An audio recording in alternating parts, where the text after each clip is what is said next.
Greetings YouTube, welcome back to the Meta Nerd channel. I am Marcus, bringing you another video for Cardfight Vanguard Overdress.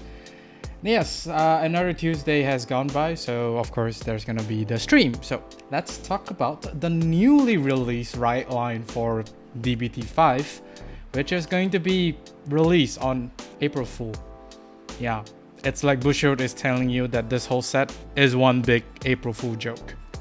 In any case, we're finally getting new Radylines, which is reminiscence of the old Neo Nectar from Premium or V Premium, which is generating plant token. Let's take a look. Of course, with every new Rideline, there's gonna be the starter. Nothing much to talk about, nothing new to introduce to the starter, which is sad. After 5 sets, it's still the same skill, so skip. For the Great One, Awakening from Slumber, Rorowa, just like this channel. Although when this unit is placed by riding on Bioroid Youth Rorowa, call up to 1 plant token to your back row center rearguard circle. Plant tokens are grade 0, 5k power, critical 1, and have boost. And also, we have a new keyword as in glitter. So with this glitter skill, it's basically just, with the new keyword, Bioroid is basically trying to lock this Rideline to a certain archetype because we're actually gonna get dual nation in this set. So I think this is basically their way of locking certain skills to certain decks, I would say. It kind of defeats the purpose of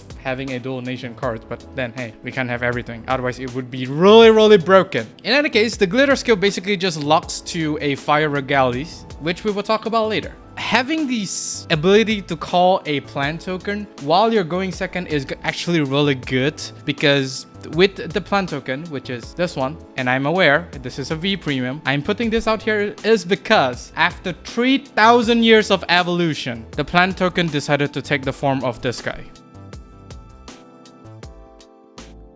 Really? In any case, it's basically gonna make your whole Vanguard column a 13k Vanguard attack, which in most cases it's really good if you're going second, not really much if you're going first because you don't really do anything other than being a retiring target for your grade 2 ride skill. If you're going second, and of course if you called the plant token to the back row rearguard circle, it's gonna be a 13k, which means that even if your opponent throws down a 15k shield, it's still a 1 to pass. Whereas without the plant token, a 15k shield is a no pass, so there's the difference. However, the token calling may backfire for certain matchup because the grade 2 Rorowa on ride skill requires you to retire a rearguard, which is basically your token. Unless you're gonna call another card from your hand down to the rearguard circle to retire, you're gonna be wary a little bit. Otherwise, it would be really detrimental for this deck. However, if this token managed to survive, it means that the whole skill cost of your grade 2 is gonna be free. It's actually really good. Not too bad and not too great at the same time. Next up, we have the world 3,000 years later Rorowa. Although when this unit is placed on Vanguard Circle, cost retire 1 of your rearguard and call up to 2 plant tokens to rearguard circle. And of course, he has the glitter skill, which will of course once again lock to a fire regalies. Now, of course, this skill alone basically lets you have either a 2 5k booster or a 1 10k column attacker because both of your plant token is going to be at just 5k. So if you put them in one column, it's a 10k, or you could just put it like, I don't know, put it behind a Vanguard or a rearguard and you have a 5k booster.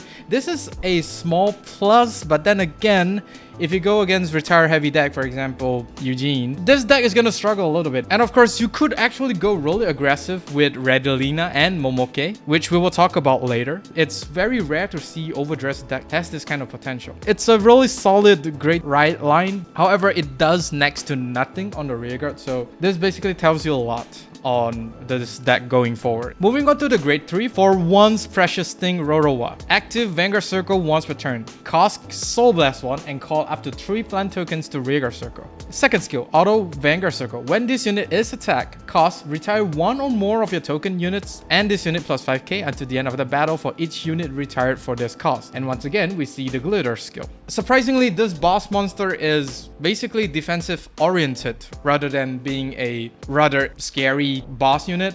I mean, for a cost of just 1 soul, you're able to superior call up to 3 plant token. I mean, it's really good. Take a look at Orphis. You need 2 counterblasts to call 3 Shadow Army token. But then again, the trade-off here is that your Shadow Army token is 15k, so there's the difference. Again, with this skill, it's apparently really obvious that this deck has a really bad matchup against a retire heavy deck, in particularly Eugene. So with this boss unit being so defensive oriented, the main offensive power does comes from the new dual nation card, which is Radylina as well as Momokke. Those two cards are your one single offensive power for this deck.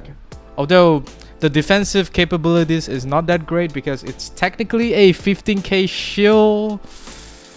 Yeah, I mean, of course, if it's 30k shield, then that's a different story. But then, once again, it's not. Also, do keep in mind, this card actually has a really crazy synergy with Tearful Malice, as demonstrated from the Tuesday stream. You basically gain one more plant token, and you gain one counter charge. It's really good. The synergy is really good, and finally, there's a reason to run this card. Moving on to Radylina, Dragritter Girl of Flame Blossoms Radylina, and our first dual nation card to be revealed for DBT05. She has 2 skills. Active Rigor Circle. If you do not have a Momokke token, cast Counterblast 1 and choose up to 1 Momokke token to Rigor Circle. So yeah, of course, Momokke is the little dragon on her shoulder. That's basically Momokke. Since Rorowa has a glitter skill, which of course Radylina has it as well, because they're basically interconnected with each other, so you could never use her full skill if you don't run Radylina with Rorowa. So for the glitter skill, this skill will basically active if you have a Vanguard with Rorowa in its card name. So basically the grade 0, 1, 2, and 3 of your Rideline. Active Rigor Circle. When this unit attacks, Soul Blast 1, choose one of your token unit in the same column as this unit, and this unit gets the power of that unit until the end of the battle. Includes increased values. So basically this is your main way of generating Momokke. There's no other way at the moment because there's still some support cards to be reviewed. So this is of course going to be the best attacker for Rorowa in the meantime, unless of course there's another card that basically introduces another attacker for Rorowa.